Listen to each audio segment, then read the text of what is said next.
Hai, saya Gibran Rakabuming. Saya menerima banyak sekali pertanyaan tentang bagaimana Prabowo Gibran bersama-sama masyarakat akan membawa Indonesia maju. Akhirnya, saya putuskan untuk membuat video ini dan menjawab beberapa pertanyaan yang sangat menarik. Seperti Mas Rashid bertanya, apa saja program-program yang sudah ada sekarang dan akan dilanjutkan Prabowo Gibran? Gini, semua program-program yang sudah ada sekarang seperti Kartu Indonesia Sehat, Kartu Indonesia Pintar, Kartu Prakerja, Program Keluarga Harapan, KUR akan terus kami lanjutkan dan kami sempurnakan. Bahkan, kita juga akan membuat beberapa program unggulan yang lain. Hebat, hebat, hebat, hebat, hebat.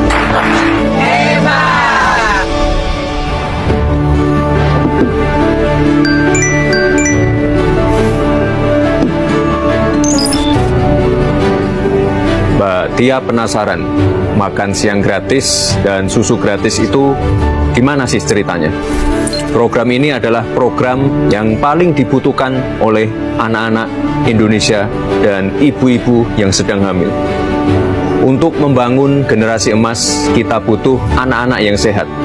Ibu-ibu hamil juga nutrisinya harus kita jaga untuk mengurangi angka stunting. Jadi sekali lagi saya tekankan, ini bukan hanya program, tapi investasi.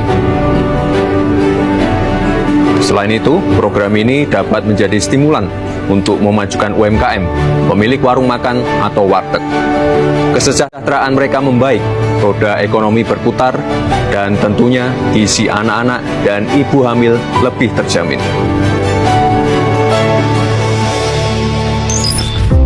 Ini nih, Mas Salam mau tahu apa pentingnya hilirisasi untuk dilanjutkan. Kita harus keluar dari middle income trap. Maka hilirisasi kita lakukan untuk penciptaan nilai tambah, sekaligus melipat gandakan GDP. Dampaknya apa? Penciptaan jutaan lapangan kerja, rakyat pun semakin sejahtera. Indonesia merupakan negara yang memiliki cadangan nikel terbesar di dunia dan cadangan timah terbesar kedua di dunia. Kita akan hilirisasi kekayaan tersebut, mulai dari kekayaan mineral, perikanan, kelautan, pertanian, sampai ke hilirisasi digital. Mas Andi juga tanya, kalau hilirisasi digital itu bagaimana? Bukan saja hanya kekayaan alam, pasar ekonomi digital kita sangat berpotensi untuk dihilirisasi karena merupakan salah satu yang terbesar di dunia. Sehingga dampak dari kemajuan teknologi dapat langsung dirasakan manfaatnya untuk masyarakat Indonesia. Jangan sampai kita hanya jadi pasar saja, tapi kita harus menyiapkan talenta yang handal, sampai dengan teknologi, dari infrastruktur, sampai dengan produk digitalnya. Mbak Amel bertanya, apa benar kalau Prabowo Gibran menang, pajak akan naik?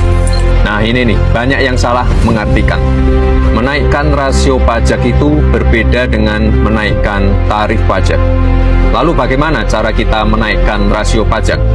Tentunya dengan meningkatkan ekspor, hilirisasi, transisi energi hijau, mengurangi impor minyak, meningkatkan produktivitas dalam negeri, dan juga swasembada pangan. Menaikkan rasio pajak berarti meningkatkan penerimaan negara. Maka ke depan perlu dibentuk Badan Penerimaan Negara yang ada di bawah komando langsung dari Presiden. Sehingga ke depan Dirjen Pajak dan Bea Cukai kita jadikan satu. Maka dalam hal ini Badan Penerimaan Negara hanya fokus pada penerimaan negara saja, tidak lagi fokus pada pengeluaran. Semoga terjawab ya. Mbak Rani bertanya, IKN gimana Mas? Pemerataan pembangunan itu wajib. Pembangunan tidak boleh lagi Jawa sentris. Saat ini wajib. Pembangunan tidak boleh lagi Jawa sentris. Saat ini investasi di luar Jawa sudah meningkat mencapai 53%. Dengan adanya pembangunan yang berkelanjutan di IKN akan membuka titik pertumbuhan ekonomi baru.